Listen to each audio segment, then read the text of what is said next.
ఈరోజు మనం చెప్పుకోబోయే కథ పొన్నా పూల కథ. అనగనగా ఒక రాజుగారు, ఆయనకు 7 కూతుళ్ళుండేవారు. వాళ్ళలో అందరికంటే చిన్నమ్మాయి అద్భుతమైన అందగత్తె, చాలా మంచిది. కానీ ఆమె చాలా అమాయకురాలు. రాజుకి చిన్న కూతురుపై ఎంతో ఇష్టం, చాలా ముద్దుగా చూసేవాడు. అది మిగతా కూతుళ్ళకి అస్సలు నచ్చేది కాదు. వాళ్ళు ఆ అమ్మాయిని ఎప్పుడూ ఏడిపించేవాళ్ళు. ఓ రోజు వాళ్ళు పొన్నాగ పూలు ఏరుకురావడానికి వెళ్ళారు. ఆ చెట్టు చాలా పెద్దది. చిన్నమ్మాయితో ఆమె అక్కలు ఇలా అన్నారు: చిన్నమ్మాయి, నిన్ను చెట్టు ఎక్కిస్తాము, నీ బుట్ట మేము నింపి పెడతాము, నువ్వు పూలు దులుపు అని అన్నారు. అందరూ కలిసి చిన్నమ్మాయిని చెట్టు ఎక్కించేశారు. ఆమె పూలన్నీ దులిపింది. 6 అమ్మాయిలు తమ గంపల నిండా పూలన్నీ ఏరుకున్నారు. చీకటి పడిపోతూ ఉంది. అందరూ కలిసి కూడబలుక్కొని చిన్నమ్మాయిని చెట్టు దింపకుండానే వదిలేసి వెళ్ళిపోయారు. చీకటి పడిపోయింది. చిన్నమ్మాయికి చాలా భయం వేసింది. కానీ ఆమెకు చెట్టు దిగడం చేత కాదాయే. అలాగే ఏడుస్తూ చెట్టుపై ఉండిపోయింది. ఇంతలో ఆ పక్కగా ఓ పిల్లి వెళ్తూ కనిపించింది.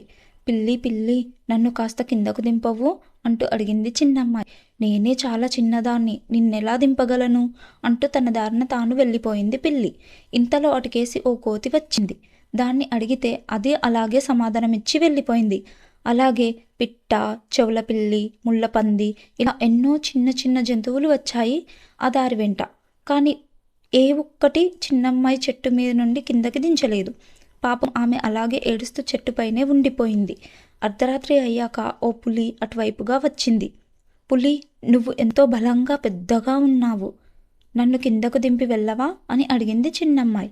దానికి పులి, నేను పులిని, తినేయటమే గాని నేను అలాంటి పనులు చెయ్యను, ఇప్పుడు నిన్ను తినేయబోతున్నాను అంటూ మీదకు వచ్చింది. చిన్నమ్మాయి బాగా ఆలోచించి, సరే, నన్ను తినేసేయ్, కానీ దయచేసి నా కోరిక ఒకటి తీర్చు అని అంది. సరే, ఏమిటో చెప్పు అని అంది పులి. నన్ను పూర్తిగా తినకుండా నా చిటికన వేలు మాత్రం వదిలే అని అంది. పులి ఆ అమ్మాయిని భోంచేసి ఆమెకు ఇచ్చిన మాట ప్రకారం ఆమె చిటికన వేలు మాత్రం వదిలేసి తన దారిన తాను వెళ్ళిపోయింది. తెల్లవారగట్ల చీకటితోనే ఆ దారిలో ఒక జంగంవాడు వెళ్తున్నాడు.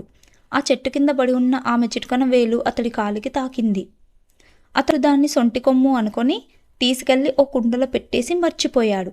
కొద్ది రోజులు పోయాక ఆ జంగంవాడికి ఓ రోజు బాగా తలనొప్పి వచ్చింది. కుండలో దాచిన సొంటి కొమ్ము గుర్తొచ్చింది. దానితో తలకు పట్టీ వేసుకుంటే తలనొప్పి తగ్గుతుంది. అందుకే వెళ్ళి కుండ మూత తీసి చూశాడు. విచిత్రంగా దాంట్లోంచి అమ్మాయి బయటికి వచ్చింది. ఆమెను చూసిన జంగంవాడు పిల్లలు లేని తనకు దేవుడే ఈ పిల్లను పంపాడని మురిసిపోయి పెంచుకోసాగాడు.